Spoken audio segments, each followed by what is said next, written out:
All right, guys, so we're gonna show you our new product release here, the Houser A-arm shim kit. So we've been doing this for years at BNR Motorsports. You know, when you buy these arms and you put them on new, after a couple races, you get that slop in the arm. I'm gonna show you here. You can see the slop in this, back and forth. Bearing's not worn out.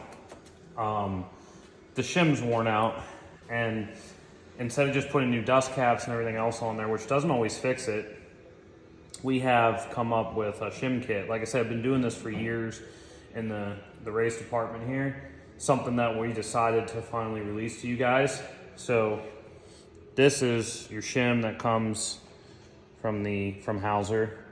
Your shim kit's gonna come with 6 different arbor shims, thickness shims here.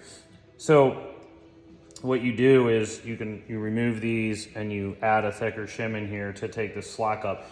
Now, sometimes you gotta do a little mismatch depending on how much slop you have. You might have to put 2 of these thick ones in. Most of the times one does it. You might have to put, you know, a thick and the thin Houser one back in. Just kind of depends, but normally one will do it. You can see we already did this side. No play at all in that. That's one shim installed in there. And we're gonna do this side that was about the same way as that. So that's our Houser shim kit to fix your slop in your upper A arms.